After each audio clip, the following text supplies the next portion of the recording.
All right, let me know when you're ready to go. Shall I count us in? Okay. Ready? Hi. How you doing, my Hlabi? Why are you shaking your head? It's true. Hello. Before we dive in, now I'm ready. Hello. Welcome to Quality Control Podcast. And first port of call is we are super tired, and you may note and notice this during your listening and experiencing of the recording. And I'm hosting this show with my co-host. Her name is Feeya. Say what's up, Fee. What's up, Thee? I knew you always, every time. I fall for it every time. It's fucking dumb.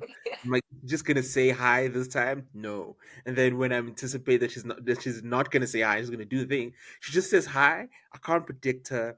It's been 13 years, and it's a new thing that I'm learning. That in this format, I can't fucking predict this person, and I hate it. I hate it so much. How are you doing? I picked up some of your contrarianism. Because Hlabi's the person, like, if you tell him to do something, he just doesn't want to do it then. Like, he's My like, no, I'm going to do the opposite thing.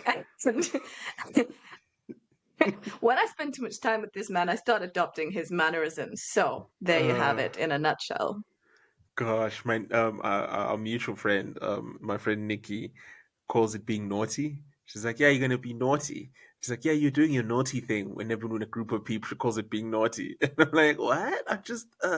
But yeah, my contrarianism. Fuck.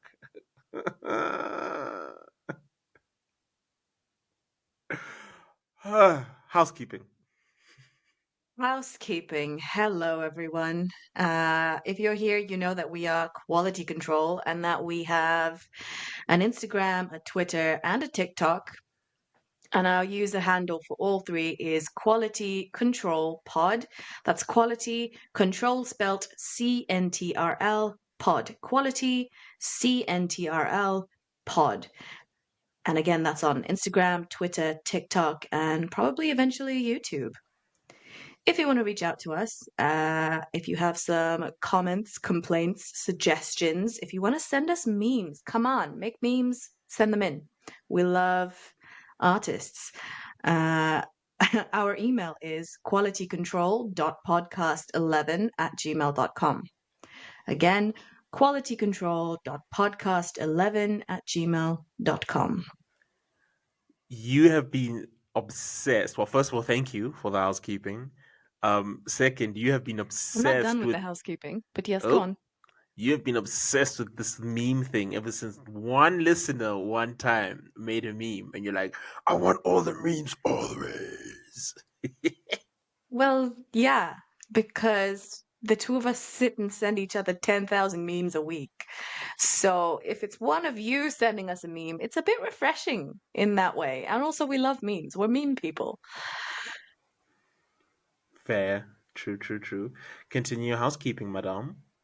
Right, continued housekeeping. Hlabi, I have a small surprise. Yes. We have a guest in the studio today. Okay. She's off screen, but Uh-huh. she's in the studio. She's listening Okay. live. Oh shit. Her name is Sarah. Oh fuck. The Pope's daughter? Sarah, give us a quick hi. Hi. Oh my goodness. The daughter of the Pope? If you guys didn't know, The the Pope daughter has of a the Pope. child.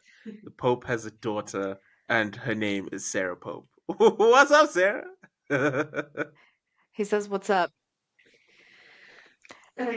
She made a very exasperated sound. We won't get into it.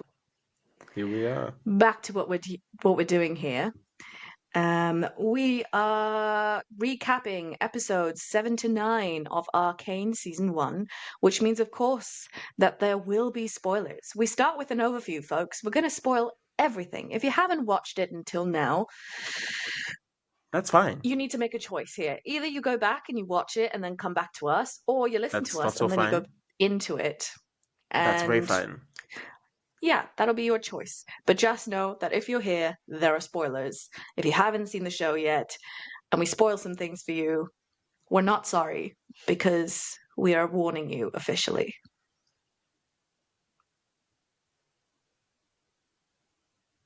I'm nodding vigorously. Oh wait, but there's video, so they'll see.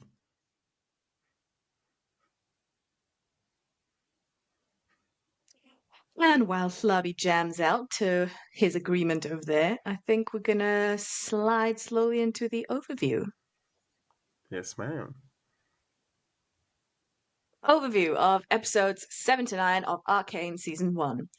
Vi reunites with Echo, who shows her the new underground society he's been building. The two of them and Caitlin attempt to bring the Hex Gem back to Jace on the surface, but are stopped by Marcus and practically an army of enforcers. Marcus attempts to steal the gem and kill them to cover his and Silco's tracks, but Jinx intervenes and ends up killing Marcus. Caitlin and Vi retreat to Caitlin's home, while Echo and Jinx face off. Jinx ends the fight by attempting to blow them both to bits and only lands herself on the brink of death. In the aftermath, Silco's true fatherly nature emerges, and he attempts to get her back on her feet. Caitlin and Vi grow closer and attempt to get Piltover's council to take measures against Silco. The council refuses, and a desperate Vi approaches Jace in his workshop with a plea to put an end to Silco's tyranny by taking out his shimmer supply factories.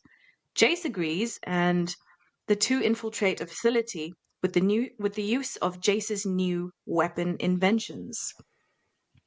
Meanwhile, Mel's mother arrives from Noxus and attempts to get her to leave the council and return home. Victor throws his lot in with Shimmer and Hextech, and he pays dearly for it. Finn, a young gang leader in the Undercity, makes a miscalculated play for Silco's seat. Echo and Heimerdinger team up. Jace attempts to broker peace with Silco by giving in to all his demands, with just one catch. Silco turns Jinx in to pay for her crimes. Jinx returns from the brink of death and arranges the most depraved family dinner with Vi, Caitlin, Silco, Milo, and Clagor in attendance.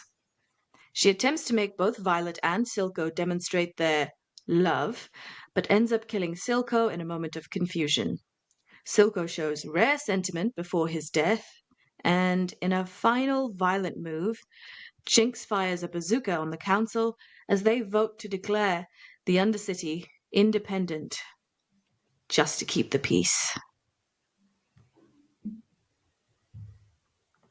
Thank you, Fee. That was a lot. I think this point will be made a bit later about the smartness of how they ended the second arc, and how they tied things off. Because there's so much stuff that happens in this one. New things introduced, new characters emerge and play important roles, which is kind of wild to think of, but makes sense. Yeah, I'm not going to say too much. Let's get into our first impression.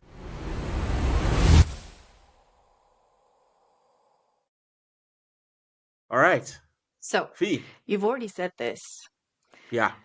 but I said so much happens. There Mm, was already so much in that overview, and I was very reductive with the way that I described things. Like, I needed to put so much more information in there, but I was just like, okay, the biggest plot points, go.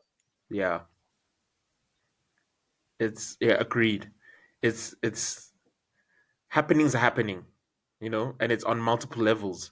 It is narratively, it is story progression, it is emotively, right? It's character arcs, it's art style, it's like there's a lot of new and progressive stuff in this world happening in these last three episodes, but it all fits. They manage it pretty well, I think, as well as you could. Even the Echo and Heimerdinger stuff, it's like also clear that we're setting up for the future with the thing of the hope of we will have a season two.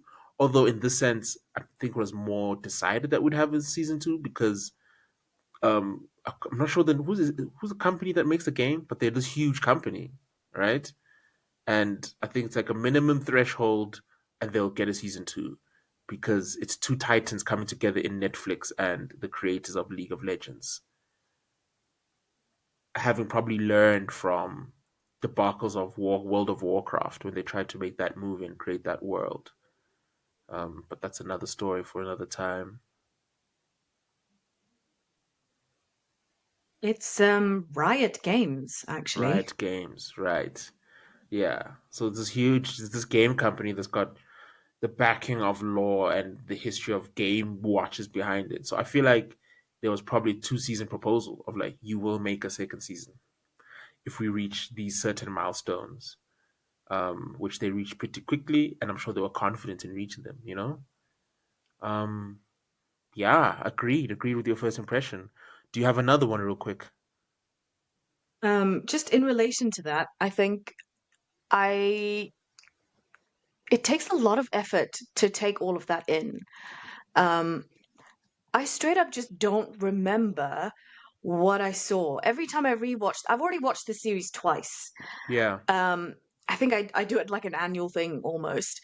But even now, when I rewatched it for the pod, I had to rewatch episode 7 because so much happens. And I'm not really sure where the break is in between 7 and 8. Like it just bleeds into one because so much is happening that you're like, oh, all of this is happening at the same time. So just a little bit of like, I needed to stop after episode 9, go back to 7, and then process what the story chain of events were. And I think just so much happens that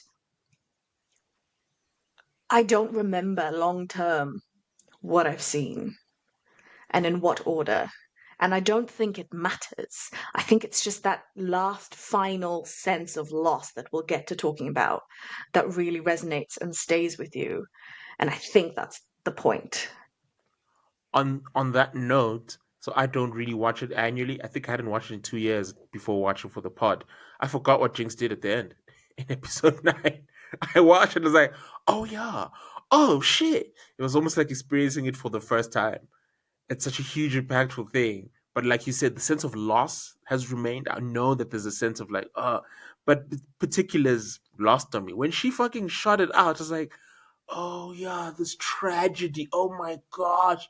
And us not knowing who on the counselor, which I mean, there will definitely be survivors, but like who on the council survives? You know what I mean? It's like a huge cliffhanger. Hmm. Completely forgot that. Completely forgot that. Yeah. Yeah. So straight into episode 7, we open immediately on a brand new art style. Immediately, they've kind of Spider-Man us. We've come six episodes in to episode 7, and everything has been consistent. And then suddenly we open this new episode with a brand new art style, new music. It's highly like stylized. The beats are very different from everything else, and I think that Straight up hip that's hop, bruh. It's just like, it's fucking bold. It's a yeah, choice, and they made it, and they stuck to it. And then they, like, initially you're like, I'm not sure what this is. Oh, okay, it's introducing us to this character. And then you see it when they use it the second time, and you realize that this art style specifically shows the past and it echoes past. And they also establish character perspective via the art style. So we're not just having the events told to us in a sort of bird's eye view, the way that we are watching all of the other events unfold from episode 1. Here, we're specifically watching things happen through Echo's eyes. And that kind of like removal, and then in the second time that they do it, when it's a sort of reminiscence between Jinx and Echo, or Powder and Echo, and it flips into that art style, and then at the end you can kind of clock that both of them come back to reality, and the mm, art style vanishes because you're back there now, and it is back to the overview. It's such a risky move to have attempted all of that through this one thing, but they really committed to it. It's not overused. You do raise your eyebrow at it because I think those are the only two instances we've got of this. Maybe they'll do that again in season 2. But it really paid off with the way that they carried out their choices there. Yeah, just quickly there. It's also, I think what makes it really work is because it isn't just a stylistic choice or a narrative choice, it's an emotive choice, right?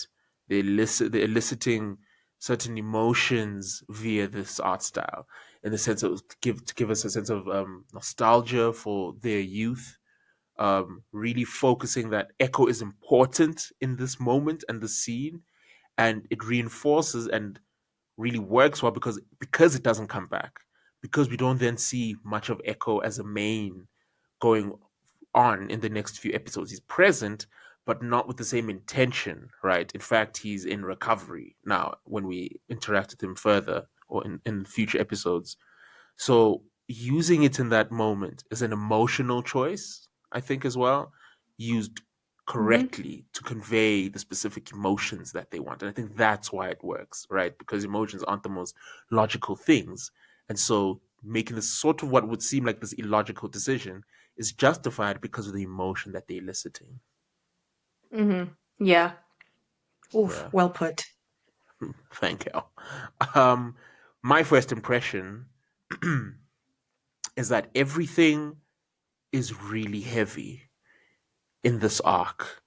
It, like I said earlier, it was smart for them to close off things in the last arc because this one introduces stakes and really takes us into the various psyche of characters in the present, right? From all of them, Medada, um, in a conversation with her mother, Jace's new positionality.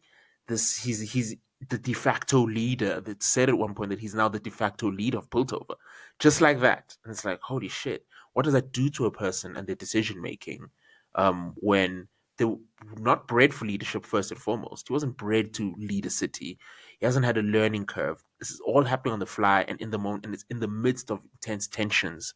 So everything is just really weighty. We're seeing the relationship between two sisters hang in the balance and ultimately snap, right? We're seeing the weight of Vi's new relationship with Caitlyn hanging in the balance because of all of this chaos, right? We're seeing um Jinx's and Silco's relationship hang in the balance. We're seeing Savita, is it Savita? I keep forgetting her name. His number two, who's like really number Savika. three. Savika, and Silco's relationship hanging in the balance. Silco's control of the Undercity hanging in the balance. All of this, and we'll explore how this is utilized via our theme a little later on. But yeah, everything is really heavy. It was what I got after watching this arc.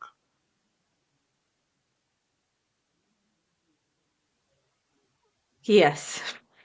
No notes. Yes. Okay. Mine is a bit of a trivial and a silly one. Um, I'm a little bit confused by Netflix's episode description. And the episode description says Jinx undergoes a startling change. And they're talking about her eyes, I assume, because that's the only thing that's visibly different on her.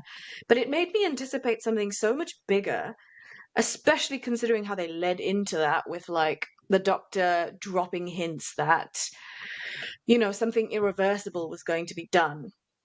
And I don't think that the impact of her eyes changing color has landed because it doesn't, sure, it makes her resemble the game character a bit more closely, but I don't think we have a real understanding of what that does to her physicality, to her body, to who she is as a person.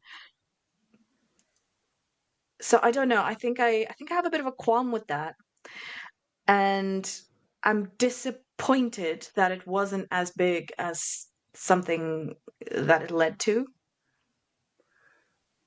I think it's a good point about the descriptions because when you read the others as well, they're almost written as if you haven't been watching the show in some instances, as if you're new to, as if you're jumping into this episode.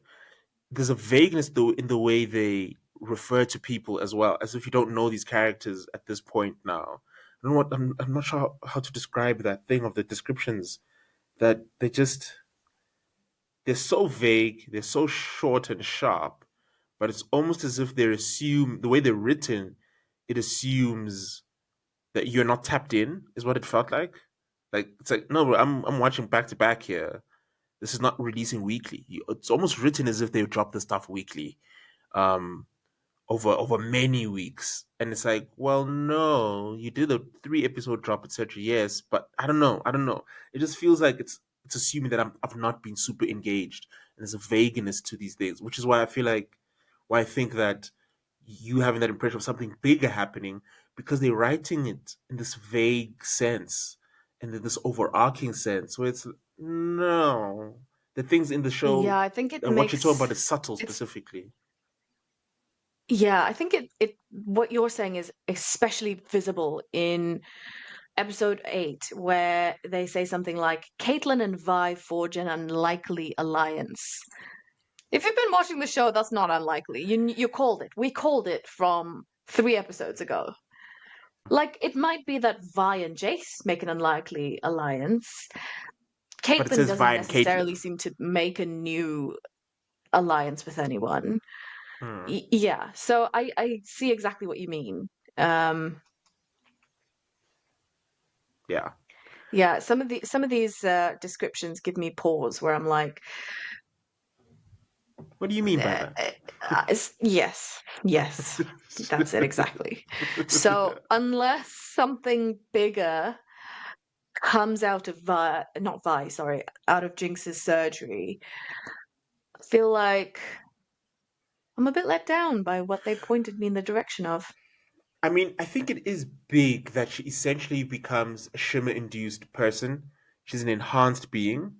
And we see that in the dinner scene where she attacks Caitlyn and she moves at like insane speed. But I think the issue with that is that's not the focal point of the episode in terms of Jinx.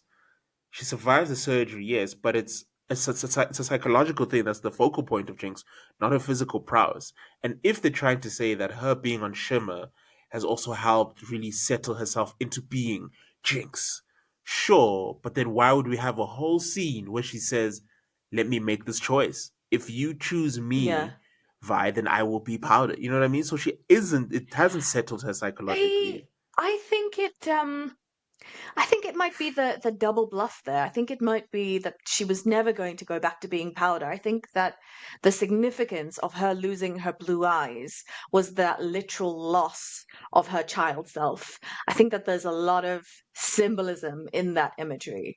Like Mm, the choice was, and that heightens the tragedy that we get left with in the end. Like that was never a choice that Vi could have made. If Vi mm, shot Caitlyn, you know, there would have to be such a huge schism within Vibe, like that relationship would be doomed. I don't think that Jinx would have been like, oh, okay, we're going to go off now. And then there would be a separate toxicity thing there. I think that would have just been, that was never going to happen. I think Jinx had already gone over to being Jinx. And I think that was the symbol of her losing her childlike blue eyes. I think that also might have been what gave Echo pause when they were fighting on the bridge because he looked into her eyes and he saw this person that he was friends with when he was a kid. mm, mm. And I think that removing those blue eyes, that was a great symbol. Yeah. But I So wasn't just looking there at first, thanks to the damn description. yes. Yeah. Yeah. Okay. My next impression on the topic of Jinx. Jinx's arc is beautifully written and executed. I feel like I understand her as a person. Whether or not I agree or root for her is not important, I don't think, in the construction of the character. I understand why she ends up where she is. And her arc makes sense. All of their arcs make sense, the characters. I think Jinx's is my favorite of the arcs. Just, yeah. Oh, because there's a sense of clarity for her at the end. We don't, yes, she's freaking out, she's still having a bit of psycho, but the moment she sits in that chair and her confidence shifts and her threat suddenly becomes less manic and more foreboding, and in that moment, and maybe she'll still have like little hallucinations, hear the voices, but it feels more as, yeah, that's a part of who I am, as opposed to these are external threats and I'm still unsure of who I am. That moment she's like, this is who I am, and I'm no longer freaked out about. And I think that goes in part with Silco's death, right, which you will talk about. But yeah, Jinx's arc, beautiful, beautifully written, beautifully executed. I agree. And here we are yin and yanging again because I'm on that same train with Silco. Hmm. And I think that their arc is also very much tied together in that way. It's I'm really, really curious where they're going to take her from next season because is this her climax? Is this her beginning? Is this rock bottom for her? Like, where in Jinx's timeline are we? Like, we're not really sure yet. And Yeah. depending on how they continue forward, I think that's going to make a very big difference to how we remain with or without this character at the end of the story. Whereas, like, it would be very nice if this was like a beginning, like a Joker origin story for Jinx, because this is the end of Silco's arc. This is the very Hmm. end. There's nowhere else that Silco could go. He's dead now. So yes, I'm just wondering like what these uh opposite ends of an arc are going to do with each other going forward. Yes, sorry. I took a very long time to say that. Um Similarly though, on the topic of arc, I think Silco's death is so devastating for so many reasons because we had nothing but this scary, threatening guy for 6 episodes. And now, suddenly, in the very end of episode 7, you see him have the exact same moment that Vanda had in the first few minutes of episode 1. He's on the bridge, he's in the middle of the destruction, he's seeing the collateral damage. The collateral damage is his daughter. And I think this might be the first time he admits it to himself that this Hmm. is my child. This is something that I care for. This is a real thing that I would be devastated to lose. This is a weakness. I don't even care about that. And he does have that like conversation with Vanda in the ether, of like, is there something as undoing as a daughter? Which the first time he said it out loud, like, felt like a gut punch. Like, oh my God, this man really loves this child. Um, so first of all, like him having that full circle moment with Vanda in Vanda's death, understanding and accepting his role in Jinx's life, Savika blatantly choosing him over Finn, who seemed like a potentially promising candidate, so much so that he won over another, like, not drug lord, what are they? Crime Like, Lord. heads. Crime lord, thank you. Um, just seeing how dedicated Savika is, despite the fact that she's had to go through hell because she knows that Silco will consciously, unconsciously always choose Jinx. She knows this. She knew where Silco was before Silco knew where Silco was. And that kind of like silent declaration of loyalty was so incredible. You've got this, you've got him admitting to Jinx that he thought she was perfect. He doesn't seem like the kind of guy who would give out praise. And in that Hmm. last moment of his, he does. And also, he's so close, so fucking close to getting this, I don't know, 30, 40, 50-year-old dream of his in realizing an independent nation of Zorn. Like he's so close. And he's undone by his daughter. Oh. Um,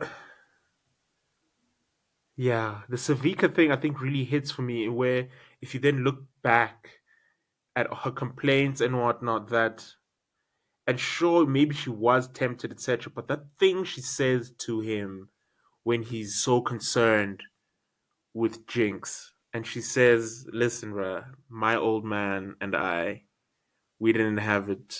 We had our differences, But I can tell you one thing about a child being a daughter, she'll come back.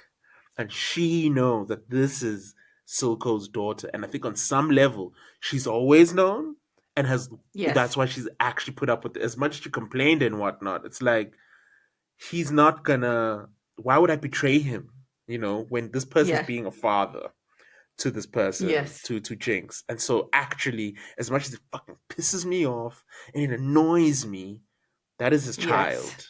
And ultimately he I mean, will choose she her. she is also the one that told Vi that Mm, Jinx is Silco's daughter. Like yeah. before we even had the conversation with Jinx and Silco. Mm, So you're yeah. right, she done been knowing.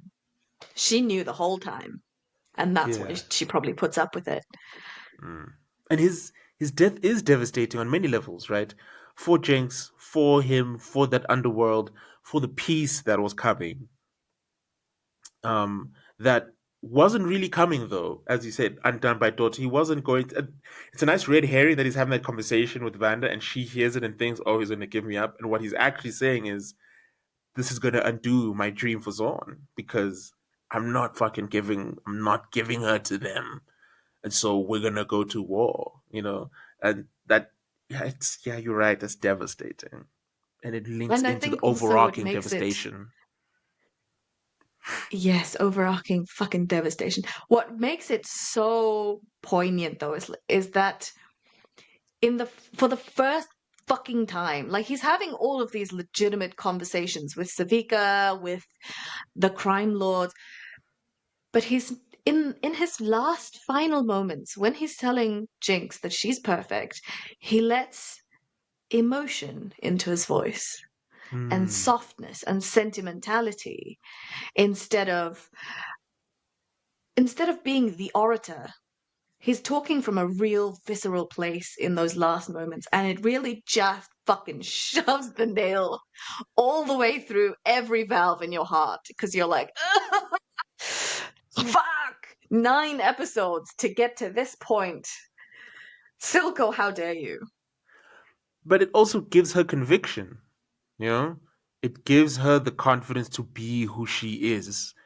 And she's like that those final words, she's gonna remember that for the rest of her life, whether no matter how long or short it is, it gives her conviction. It's something that she never got from Vanda because of time and place, but also Vi.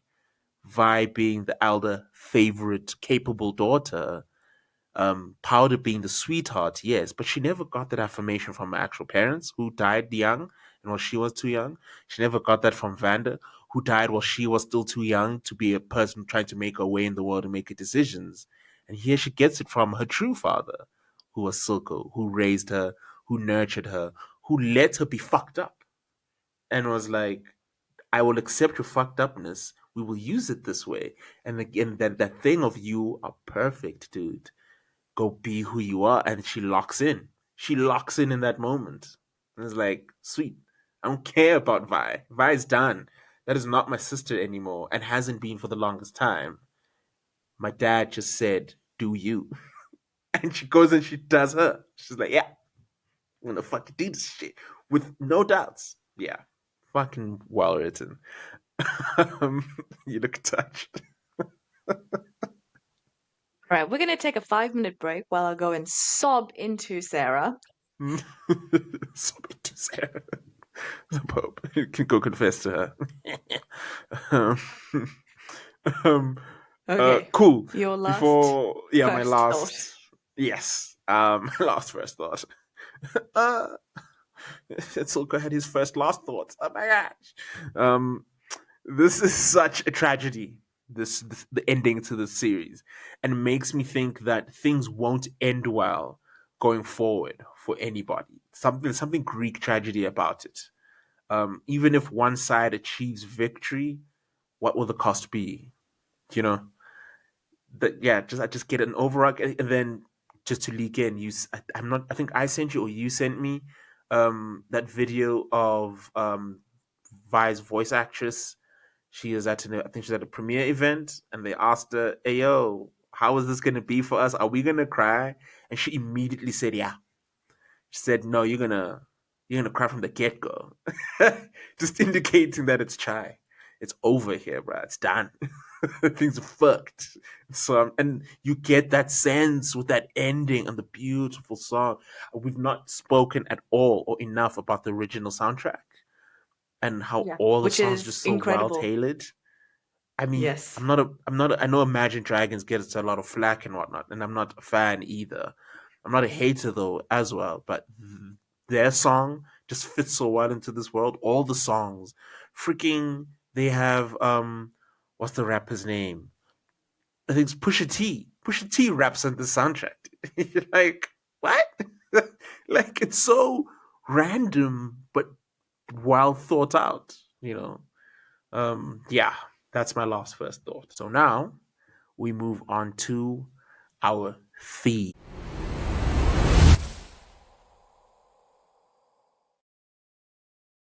So our theme for the last arc is hurt people.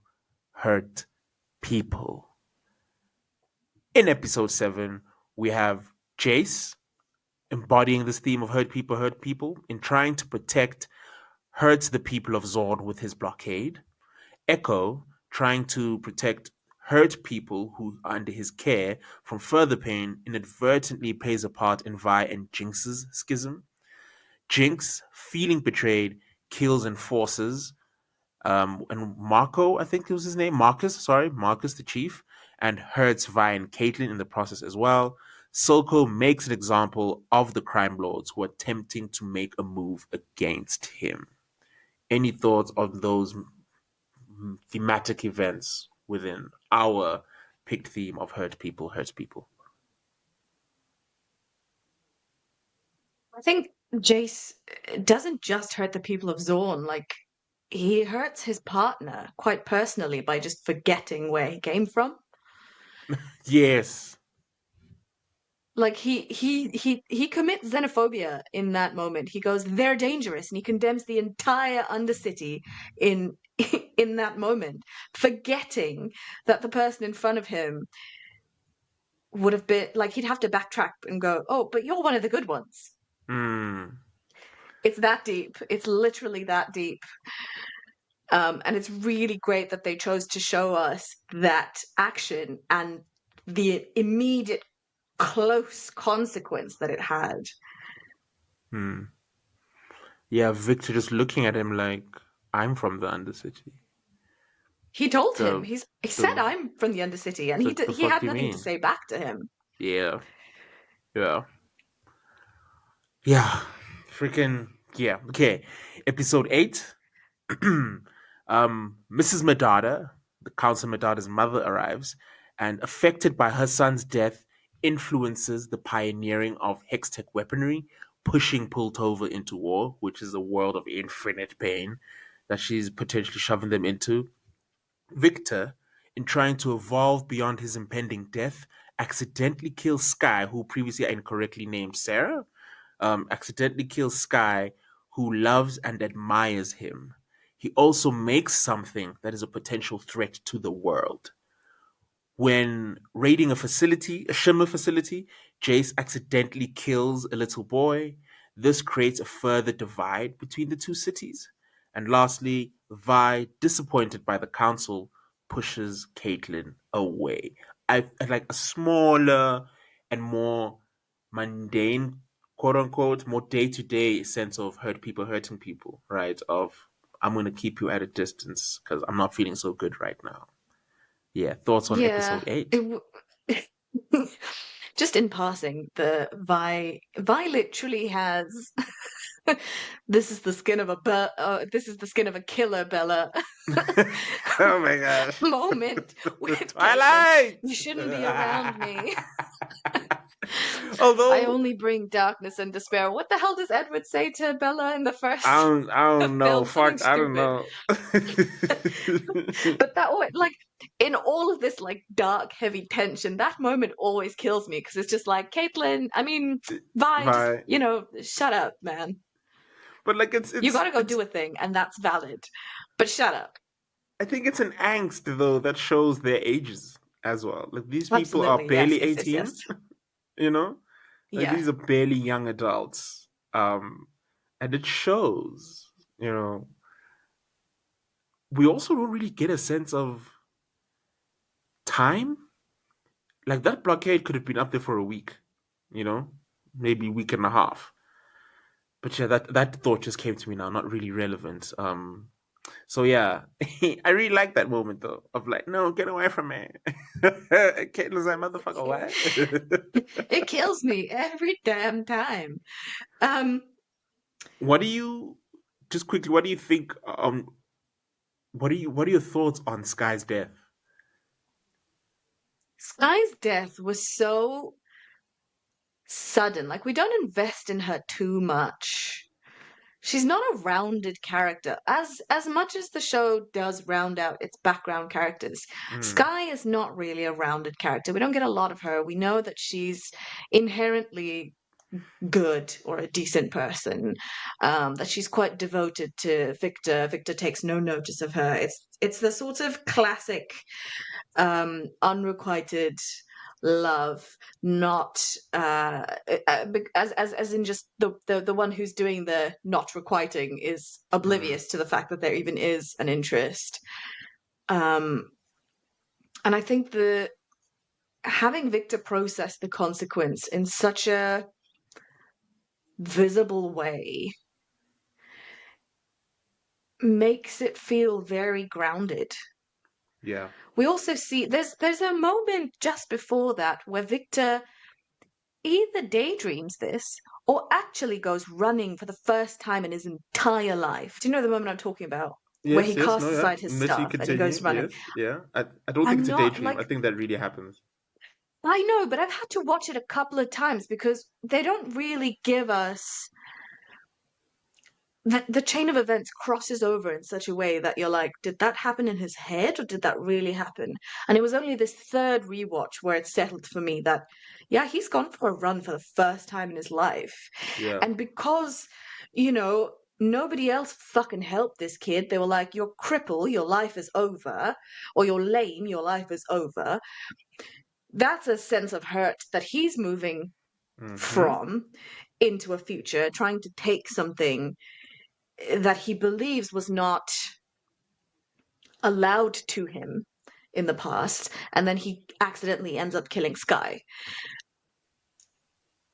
And it's such a like he didn't even do anything that would have necessarily hurt anyone in that moment, but I think it was one of those going back to what we talked about in our last yesterday. Um, we haven't done the yesterday joke in a very long time. Yeah, long time. I was actually thinking about that earlier. Yeah. Um, but going back to what we talked about last time, sorry, I am hopping around. Like we said, we are very tired and we are very burnt. Um, where people were making moves and not really considering long-term effects. I think having Victor accidentally kill Sky at a time where his action should only have affected himself brings it brings it down and grounds it into a place where we can see. Like we know that this is going to end badly, but like I think in something as large and as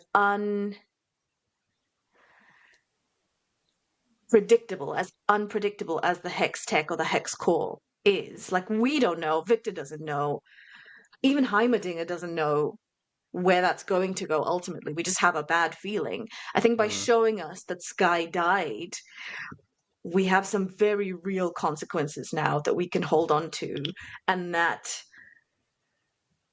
brings us to the same emotional place that Victor is. yeah.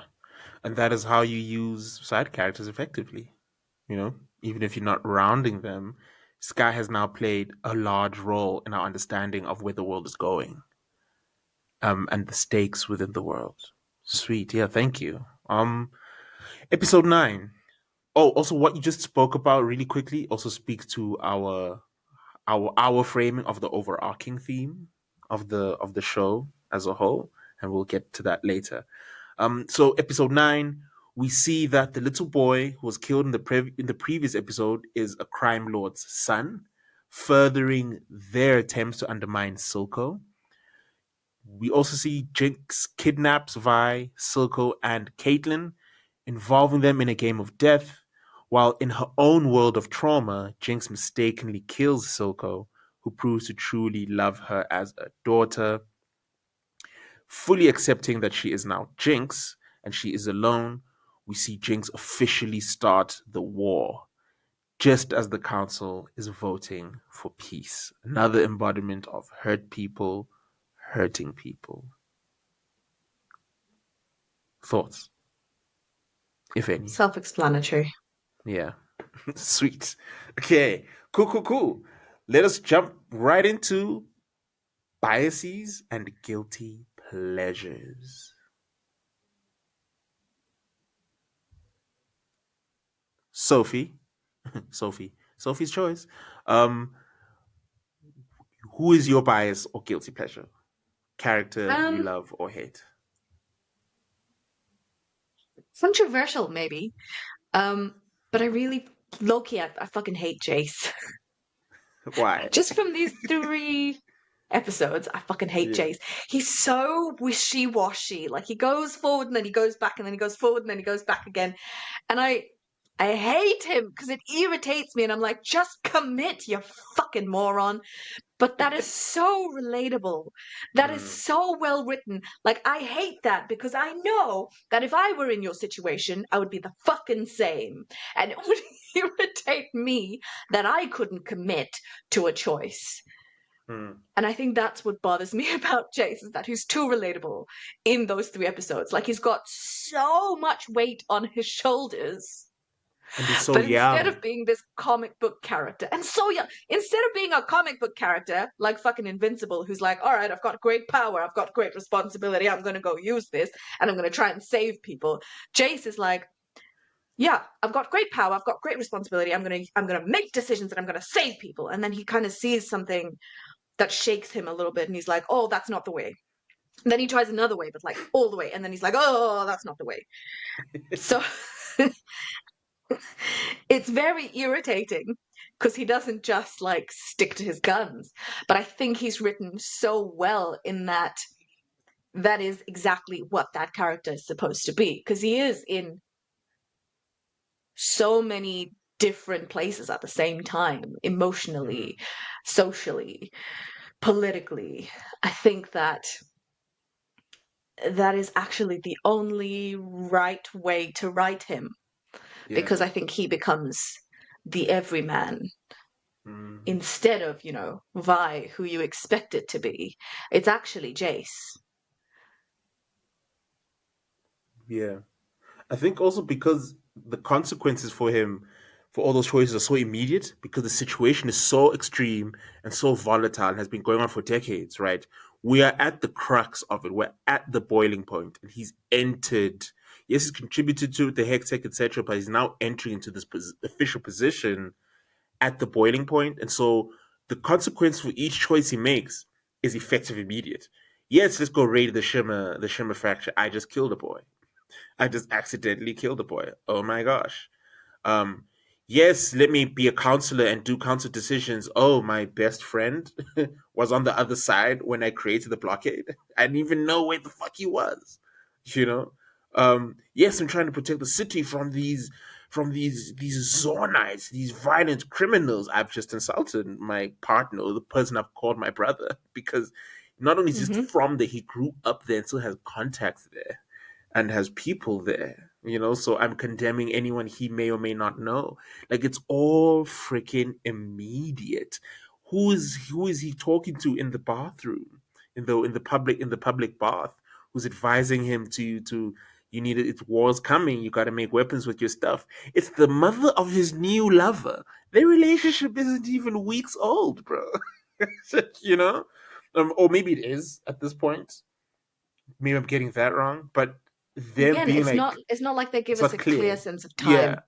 But them being And it like this doesn't matter. couple, and it doesn't matter. Yeah. But them being this couple, he's now all of a sudden meeting her mother, but her mother is warmongering me. Like everything is just like bam, bam, bam, bam, bam, bam at this. How would And you it's also react? like You know, like you're he doesn't saying, know that that's Mel's mother. He kind of has to assume, but like it's not as yes, though she introduced himself as mm, whatever her name Madada is. What did she yes. say her She's just name is? Mrs. She's Mrs. Mrs. Madada. We just know Madada. her as Mrs. Madada. Yeah. He literally just has to be like, I take it you're Mel's mother. Mm, mm, yeah. Flip man. Okay, so my biasy or guilty pleasure, just like you, low key. Via I C. low biasy, biasy. I low key ride for Jinx now. Not that like particularly hated her. I didn't have, but like now I ride for her, and that like her voice is so cool and emotive, and it's a thing I noticed that it gets deeper as particularly in this arc as the episodes go. Her voice gets deeper and more grounded, and it's so cool, so emotive. And that again, that shot where she fucking sits in the chair and she chooses the Jinx chair and she sits spread eagle, which first of all, I think has to be said. A woman sitting spread eagle is such a statement because of how society likes to treat, right, demeanor, etc., and whatnot. And her sitting that way, it's a power move, and it's this I don't give a fuck and I don't careness, and it's in like that deep rasp of her voice. There's emotion, but not. I don't feel like typical emotions you would associate maybe in that moment of like either anxiety or anger. It's not extreme emotions, but it's this sense of presence when I say emotive. And I like that she isn't as prominent excuse me, in the last two episodes, but makes such an intense impact every time she's on the screen, whether it is her going through the surgery, um, just after the like again, the last episode is not that present. We see the effects of her, right? At the end of episode, I think it's 7, when she kidnaps Caitlin. We don't see the kidnapping happen. We just see the threat she's put in the mirror, written on the mirror in the steam that, yo, I'm here, like, so just every time there's a thing around Jinx, it's impactful, and I really, yeah, that's got me riding for her proper. I'm like, this is the G. And the thing is, I think Via was my favorite and still is, but she's so clearly painted that way, that Via's just got this confidence from youth, and Violet has always known who she is. Even in confusing moments, her North Star is within herself constantly. And now Jinx has gotten to that point, and I was just like, yes. I was there for it.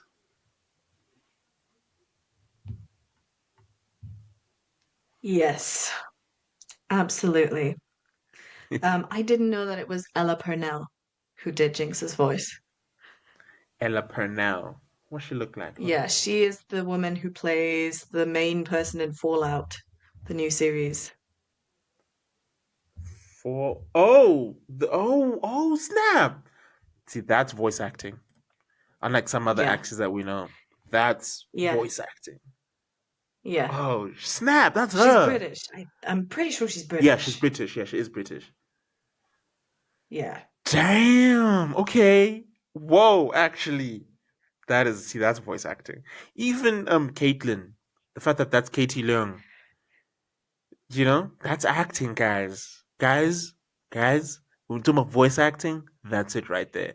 That's Especially characterization. like That's work put in. with women, it's it's really tough to kind of tell where the craft is.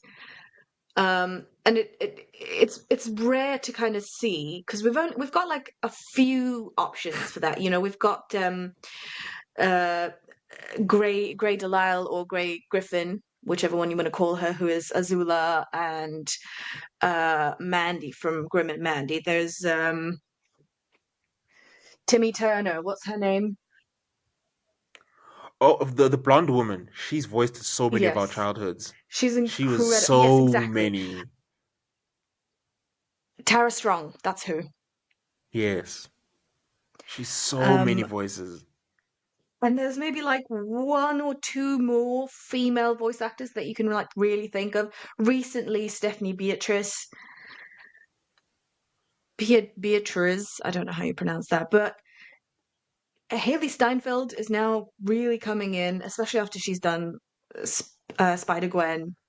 As I you said, on Katie her. Leung.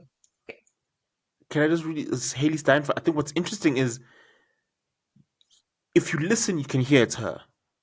It's not Yeah. this thing of like, oh, her voice transforms, but I think it's the actor thing again of it may you may hear that that's Haley Steinfeld, but it doesn't sound like Haley Steinfeld in this or Haley Steinfeld in that. She's Hmm. like being true to what is this character's voice, their Mm. cadence, etc. It does that make sense? What I'm saying there, like you can hear Yes. it's her, Yes. but I'm not like, oh, Haley Steinfeld is not. No, she's embodied the character in the way she delivers lines, the emotiveness, etc. Yeah, yeah, Yeah. yeah. Yeah. And that's, I think, just the three of them is really nice to pay attention to what we can see of their craft. Flip man. Okay, let's start closing out, yo. Um, do you have any closing remarks before moi? I am really nervous. I Okay. have no idea where we're going from here. And as you Mm, said, I know that it's devastating. I yeah. think I'm putting way too much on the shoulders of Echo. Okay. I'm Okay. counting on your boy to save my soul here. I mean, he's linked up with Heimerdinger, you know, Yes. showing that There's that's another promise. that's another thing that I think can fit into the hurt people thing of, and this will come to my final point, but Heimerdinger and his lack of perspective, the Yoda thing of being so old and being so affected by the past, not seeing the forest for the trees because it's big picture, big picture, big picture. And his shock at how much Echo and the community, the Firelights, did in such a short time. He's like, how did you guys create such community in such a short time? For him, it's this long labor, and forgetting that because of species with shorter lifespans have to do things faster. And the making a few eggs, the making a few omelets, you got to break some eggs thing. Um, of humanity, right? With the short lifespans of sometimes there are risks taken and there are consequences. We'll deal with them, but we need to get this thing done. And Heimerdinger learning, I think, fully starting to we're starting to see him realize his impact and how his previous hurt at the past and seeing the dangers of matches, but that he's not ultimately wrong about, but is so adamant in that it's this one way. And that's also caused them to be where they are, right? They say at one point it's his inaction that has gotten us to this point. Um, yeah, so that just came to me quickly as you were talking about Echo. Yeah. Tell us more about your final point. Okay, so I'm gonna start it with a quote in the episode. I think it's episode 7 or 8. I think it's 8. Victor said to Jace, "We lost ourselves, lost our dream. In the pursuit of great, we failed to do good." And I think this fits into the overarching thing, the overarching theme. So for our final arc, we've gone with hurt people. But I would argue, and we would argue, that that is the overarching theme of the show, just really really focused on and lays it in on in the last act. But that is the motif of the show as a whole: is hurt people hurting people. We open with that sentiment, with the fight between Zorn and Piltover. And Zand, we see it via Zander's his own sense of inaction, his determination to keep his kids safe, and how that inadvertently hurts them. Trying to, I'm going to sacrifice myself, etc. But that his pursuit of this nation You of said Zorn and Xander. power. Yeah, Xander. Vanda? I mean Vander. Oh my gosh, sorry, thank you. Yo, we're tired. I'm tired. Shit. Yes, Vander. It's all right. Xander. It's all right. We're on V- track. Vander, in that same breath, we saw how his actions towards Silco created the beast that Silco became. So it stems throughout the show the sense of people making these decisions from a place of hurt a lot of the time, from a place of pain. So not just making the decision, but making these decisions from a place of pain. How that either perpetuates the cycle, starts a new cycle of pain, and forces people to, I want revenge, I want retribution, and all of these decisions come from that basis of we're making these decisions from our place of from our own places of pain. That's true for Heimerdinger. That's true for Jace. That's true for my daughter, having been abandoned by her family and being like, I'm going to live it differently. It shapes so many of our main characters' ideologies and choices, and the consequences thereof perpetuate that cycle. And we see it in the last shot of the series, where Jinx, hurt by her past, hurt by being a citizen of Zorn, these disenfranchised people, and taking a decisive shot from a place. Yes, she's now more solid of I am Jinx, I'm not, but it's ultimately from her origin story, from a place of pain. And she shoots that torpedo to the counselors and is continuing that cycle because what's gonna happen? It's gonna be retaliation. And that cycle will continue and we'll see how it deals with that world and those people. I don't even know if Piltover Zone will exist after this. I don't know the law of League of Legends, but I wouldn't be surprised if it's off the face of the map after all of this chaos. You know, yeah. Does that make sense? Yes, quite weightily so. We're in the gym, baby. Wait, dad joke. um, cool. Any last thoughts before we bounce?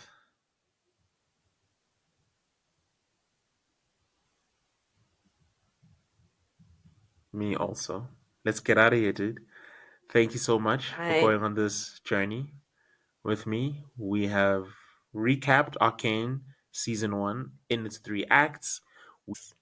Okay. All right, dude. Say bye, Fee. Bye, Fee, and say bye, Sarah. Bye. Bye, Sarah.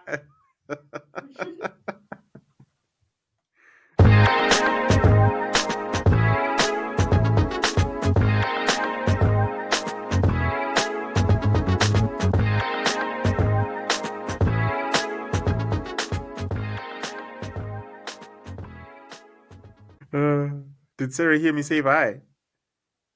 Oh. How did she hear that? You've got your headphones in. Oh, she didn't. She just giggled at the right time. Okay. Okay. Peace and chicken grease. Mwah.